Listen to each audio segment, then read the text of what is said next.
Yo, what's going on, guys? Your boy Pony Montana, and in this video we are going to be going over a brand new style of defense that could interest some people when you guys are playing Madden 23.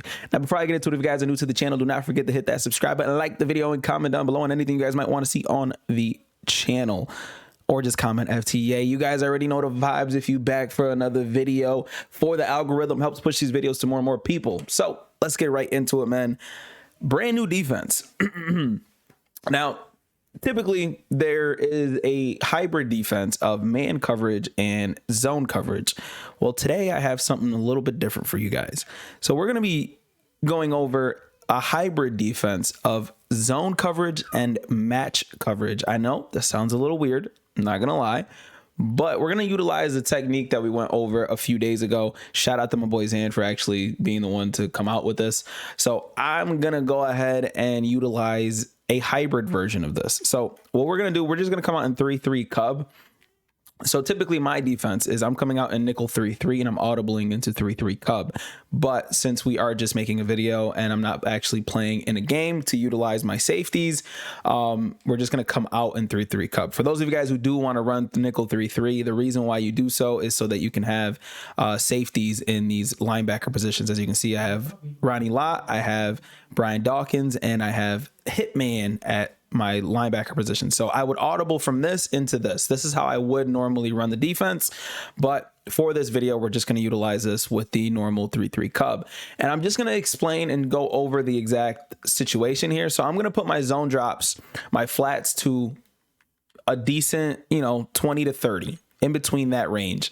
And then we're going to turn on match coverage. We're going to leave curl flats and hooks exactly where they are.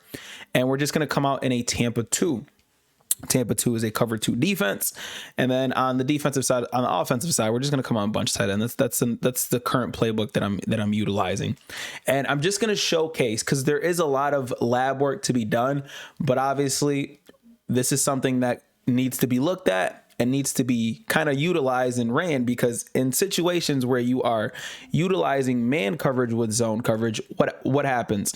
Your guy ends up manning up on this guy, and all of a sudden that person is locked onto that person, leaving these routes pretty much going wherever they want. And if they get past a certain kind of zone, then it's GG's pretty much, because you have that one guy that's going to be manned up. And then same thing with these guys here.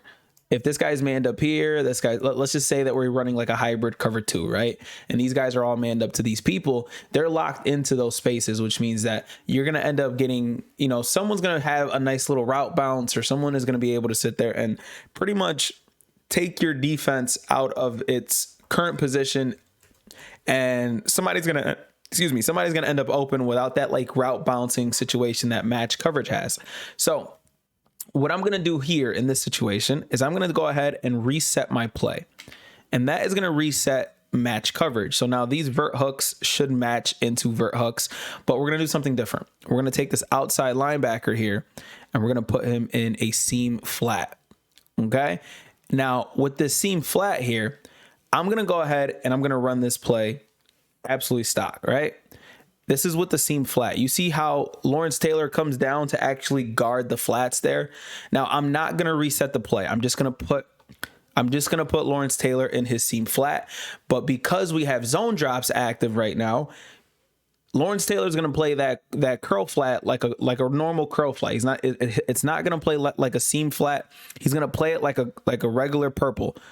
As you can see, the sideline ends up wide open because he abandons that assignment. And I'll actually show the replay on this. So for those of you guys who don't know, purples and light blues, I should say, curl flats and cloud flats, they play completely different.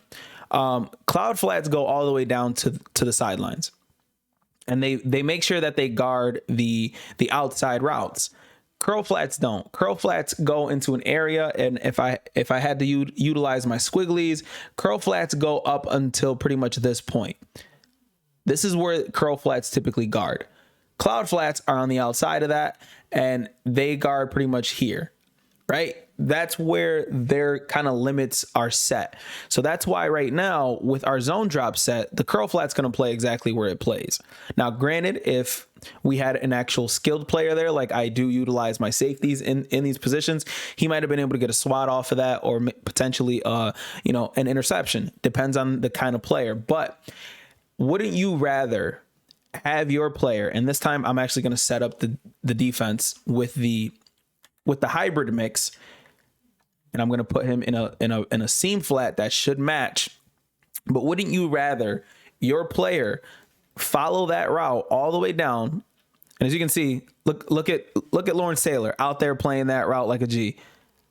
Absolutely beautiful. And I'm actually going to show the replay on this because that is the hybrid defense right there. A hybrid between match coverage and zone coverage could possibly be one of the most confusing things to actually utilize against good players.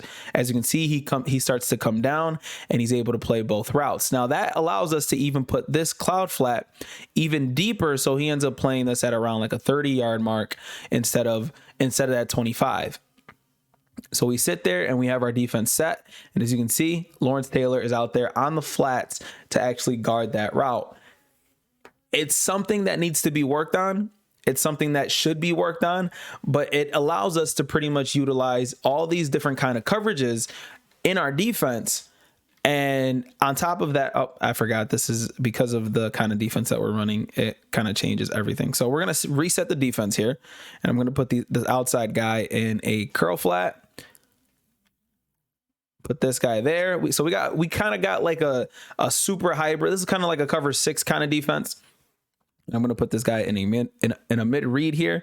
And so look at where squares being perfect. This is a perfect example, by the way. And I'm actually going to go ahead and just throw a dot here because we don't have a user here. It's a perfect example. So I put my outside cornerback in a quarter zone. By quarter zone, I mean it's an outside quarter, which means that all of these guys out here, none of these guys are matching to their guys.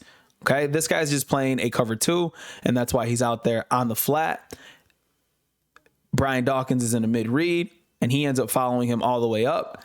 Same thing with this guy here. This guy here, number 31, is in an outside quarter, and he follows him all the way going towards the inside of this play. And if there was a route that went towards the left here, this guy would have ended up, as you guys can hear my kids trampling in the background, this guy would have ended up breaking off of that guy and playing it on the outside here. Again, it's simply just so that if you end up taking your guy out of a play, you could potentially have somebody that is sitting there guarding players, regardless of what is going on the field. As you can see, man, this guy was in a vert hook, so he ends up going up the field trying to guard this route here. But obviously, once they break out of that space, he goes and guards his actual route here, because there is no vertical route going for this Lawrence Taylor to actually guard, because that's the route that he was on. He was on a vertical hook. He was in a cloud flat. He was in a deep half. He's in a deep half. So these guys here aren't going to match up to anybody. This guy has the potential if somebody is going on a vertical route for him. But as you can see, he's going on a flat pattern. So no one's going to end up guarding him, while these guys out here, he was in a quarter, so he starts chasing towards the outside, but nothing is out here for him to match up to. And he was in a seam flat, so he darts up to guard anything that's on the seam flat. Of course, he is a lineman, so it's going to take him a little bit of time to actually go ahead and actually respond to an actual route. And then we have our quarter out here that ends up matching. I simply wanted to see if that quarter would actually match, and it actually did, which is going to allow us to pretty much have that hybrid zone / match coverage that could confuse your opponents a lot when it comes to the offensive side of the ball. Again, there is a lot of work to be done with this, and I might end up dropping a nice little defensive ebook once I find the right little concoction and the right mix for it. But hey, if you guys want, get into the lab and test this out. So again, we come out in a cover 2 or cover 3, depending on what it is that you guys want to run, and we reset our play with match coverage on. And then you put some routes on the field, some defensive plays on the field some defensive adjustments that cater to match coverage. Now, vert hook is one. If you take this guy here and put him in a soft squat, that's now a match coverage assignment. Taking this Taylor here and putting him in a seam flat, that is a match coverage assignment. Taking this guy and putting him in a bluff blitz puts him in a 3-rec, which is a match coverage assignment. Vert hook here, you can put him in a seam flat as well. You can leave him in that vertical hook, and those are match coverage assignments. Any type of outside quarter, those are match coverage assignments. If I take this deep half here and I put him in an inside quarter, that is a match coverage assignment, and these guys all will end up playing some sort of match coverage out here. As you can see, these guys end up being guarded, and I'm in a Tampa 2 here, and it's still working. I'm about to hop in the lab and find some crazy type of defense, some crazy confusing type of defense, and see what we can cook up here, especially, you know, guarding certain meta formations and stuff like that. But yeah, this could potentially be huge leading into next year as well. And let's try to get glitchy. My name is 20 Montana, man. Hopefully you guys enjoyed this video. I will see you guys in the next one, man. As always, 2 fingers, deuces. Appreciate y'all for rocking. I'll see you guys in the next one, man. As always, peace out.